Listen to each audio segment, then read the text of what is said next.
بسم اللہ الرحمن الرحیم، اللہم صلی علی محمد و آل محمد۔ میں ہوں ناصر جڑ ناصر اور آپ دیکھ رہے ہیں ہمارا یوٹیوب چینل سیاست عبادت۔ آج کے دن کی کچھ اہم خبریں ہیں جو آپ سے شیئر کرنی ہیں۔ عمران خان صاحب کو ملک بدر کر دیا جائے گا اور پارٹی کی قیادت کون کرے گا، ایک آپ سے اس بارے میں ڈسکس کریں گے، اور آپ سے ڈسکس کریں گے کہ آج شہباز شریف صاحب کی زیر صدارت ایک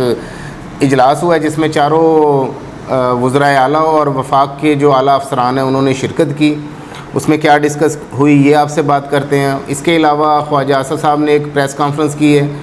اس پہ بات کریں گے، اور ساتھ ساتھ چوری شجاعت سے آج شہباز شریف صاحب کی ملاقات ہوئی ہے، اس کے چند باتیں ہم آپ سے ڈسکس کرتے ہیں جو ضروری ہیں۔ سب سے پہلے آپ کو یہ بتاتے چلیں کہ عمران خان صاحب کو یہ آپشن دیا گیا ہے کہ آپ پارٹی کی قیادت شاہ محمود قریشی یا اسد عمر یا کسی دیگر پارٹی کے رہنما کے سپرد کر کے 10 سال کے لیے ملک سے چلے جائیں۔ اس میں آپ کو سیف ہینڈ دیا جائے گا، تحفظ دیا جائے گا اور اس معاہدے کی پاسداری کی جائے گی۔ اس آپشن کو نہ ماننے کی صورت میں، اگر آپ اس آپشن کو نہیں مانتے، یہ عمران خان صاحب کو کہا گیا، تو پھر آپ کو آرمی ایکٹ کے تحت کارروائی کر کے عمر قید کی سزا سنائی جا سکتی ہے۔ یہ آپشن عمران خان صاحب کو آج دیا گیا ہے،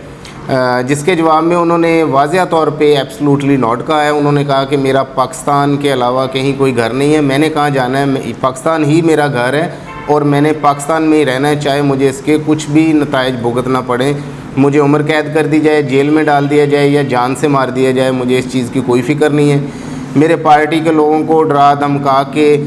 یا ان پہ ٹارچر کر کے ان کے بیانات بدلے جائیں، میرے ساتھ کوئی بھی نہیں کھڑا ہوگا تو میں پھر بھی اپنے ملک اور قوم کے لیے اکیلا ہی کھڑا رہوں گا اور خون کے آخری قطرے تک اپنی جنگ لڑتا رہوں گا، جو کہ عوام کی حقیقی آزادی کی جنگ ہے، جو میری پارٹی کا منشور ہے۔ اس کے ساتھ ساتھ شہباز شریف صاحب کی آج جو چوری شجاعت سے ملاقات ہوئی اس پہ ہم بعد میں آتے ہیں۔ پہلے آپ کو یہ بتاتے چلیں کہ شہباز شریف صاحب کی زیر صدارت آج ایک اجلاس ہوا جس میں چاروں وزرائے اعلیٰ اور وفاق کے اعلیٰ افسران شامل تھے،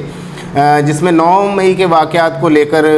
جو معاملات ہیں ان کو ڈسکس کیا گیا۔ اس میں یہ انہوں نے فائنل کیا ہے، شہباز شریف صاحب اور ان کے جو دیگر کابینہ تھی انہوں نے یہ فائنل کیا ہے کہ 9 مئی کے واقعات میں ملوث لوگوں کو آرمی ایکٹ کے تحت کڑی سے کڑی سزائیں دلوائی جائیں گی، اور ساتھ ساتھ انہوں نے یہ بھی کہا کہ اس 9 مئی کے واقعات کے جو منصوبہ ساز ہیں وہ بھی قانون کی زد سے نہیں بچ سکیں گے۔ ایک طرف تو ان کا یہ بیانیہ سامنے آ رہا ہے جو ایک لحاظ سے انہوں نے اپنا سیاسی لحاظ سے زور لگایا ہوا، اس کے ساتھ ساتھ ہی کچھ اور واقعات ہو رہے ہیں، جیسے کہ پچھلے ولاگ میں بھی ہم نے آپ کو بتایا کہ نون لیگ اب ایک بند گلی میں چلی گئی ہے، ان کو نکلنے کا راستہ نہیں مل رہا، وہ دیوار سے سر مار رہے ہیں، ہر طرف دوڑ رہے ہیں، ان کی دوڑیں لگی پڑی ہیں، لیکن اس کا کوئی خاص رزلٹ نہیں آ رہا۔ تھوڑا سا جو رزلٹ ان کو ملا وہ چوری شجاعت سے ملا۔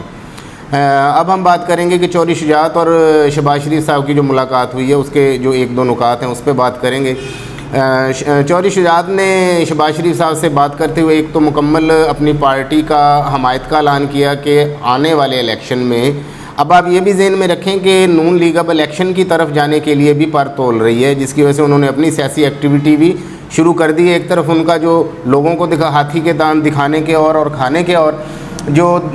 دکھانے والے دانت ہیں ان میں وہ آرمی ایکٹ اور بہت کچھ چیزوں کی باتیں کر رہے ہیں، اور ساتھ ساتھ ہی انہوں نے اب اپنی سیاسی سٹرگل بھی شروع کر لی ہے۔ معلوم ان کو بھی یہ ہو گیا ہے، سب جان چکے ہیں کہ الیکشن کے علاوہ کوئی چارہ نظر نہیں آتا، الیکشن ہی واحد حل ہے جس سے تمام سیاسی پارٹیاں اس موجودہ معاشی اور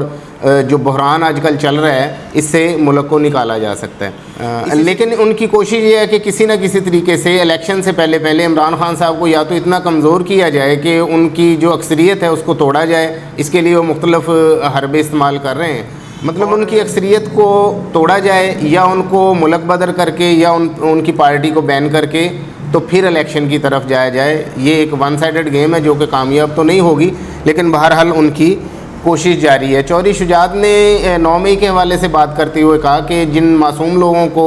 حکومت نے، اس بات پہ انہوں نے زور دیا ہے شہباز شریف صاحب کو کہ جن معصوم لوگوں کو گرفتار کیا گیا ہے جو کہ عام سیاسی پارٹی کے کارکن ہیں ان کو رہا کیا جائے، بلکہ جو ان کے اس واقعے کے جو واقعی مجرم ہیں ان کو کڑی سے کڑی سزا دی جائے۔ اس کے ساتھ ساتھ چوری شجاعت صاحب نے یہ بھی مطالبہ کیا ہے کہ پی ٹی آئی کو ہر حال میں بین کیا جائے۔ ان کا یہ بیانیہ شہباز شریف صاحب کے بیانیے سے میچ بھی کرتا تھا۔ آئندہ نیکسٹ یہ اکٹھے الیکشن لڑنے بھی جا رہے ہیں، اور اس کے ساتھ آپ کو ایک اور اہم بات بتائیں کہ آج خواجہ آصف صاحب نے ایک پریس کانفرنس کی ہے جس میں انہوں نے ایک بات واضح کر دی کہ کوئی نئی فوجی عدالتیں نہیں بننے جا رہی. اب ان کی چھلانگیں چیک کریں, کبھی یہ کچھ کر رہے ہیں, کبھی یہ کچھ کر رہے ہیں. یہ تحریک انصاف کو بین بھی کرنا چاہ رہے ہیں, بین ان سے ہو بھی نہیں رہا. یہ فوجی عدالتیں بھی بنانا چاہ رہے ہیں, عدالتیں ان سے بن بھی نہیں رہی. اب یہ ہے کہ خواجہ آصف صاحب کہتے ہیں کہ کوئی نئی فوجی عدالتیں نہیں بنیں گی, بلکہ جو آلریڈی فوجی عدالتیں ہیں انہی میں آرمی ایکٹ کے تحت عمران خان صاحب کو سزا دلوائی جائے گی یا ان کی پارٹی کو بین کیا جائے گا. آپ کو ساتھ ساتھ یہ بھی بتاتے چلیں کہ جن فوجی عدالتوں کی وہ بات کر رہے ہیں وہ 2019 سے غیر فعال ہو چکی ہیں. مطلب 2019 سے جو غیر فعال عدالتیں ہیں ان کے تحت اب خواجہ آصف صاحب فیصلہ کروانا چاہتے ہیں. کھچڑی بہت عجیب طرح کی پکی ہوئی ہے اور نون لیگ کو بھاگنے کی کوئی جگہ نہیں مل رہی. کبھی تو وہ سیاسی میدان کی طرف جانا چاہتے ہیں کہ ایک مختلف پارٹیوں کو ساتھ ملا کے اپنی سٹرینتھ کے ساتھ, کیونکہ پی ڈی ایم ایک واحد پارٹی کے طور پہ جو یہ 13 جماعتوں کی کولیشن ہے وہ کسی ایک پارٹی کے طور پہ الیکشن نہیں لڑیں گی. پیپلز پارٹی کا آلریڈی اس میں اپنا واضح موقف ہے, وہ ان سے پہلے ہی الیکشن کی طرف جانا چاہ رہے ہیں. اور لیکن نون لیگ ایک خاص سنیریو کریٹ کر کے اور ایک خاص پراپوگنڈے کے بعد الیکشن کی طرف جانا چاہ رہی ہے. اب چودھری شجاعت صاحب نے بھی اپنی حمایت کا اعلان کیا نون لیگ کے ساتھ. اب دیکھتے ہیں آنے والے دنوں میں یہ اونٹ کس کروٹ بیٹھنے والا ہے. یہ کچھ تازہ باتیں تھیں جو آپ سے شیئر کرنا ضروری تھی. فی الحال کے لیے اتنا ہی, مجھے اجازت دیجیے. آپ کا بھائی ناصر جاڑ ناصر, پاکستان زندہ باد.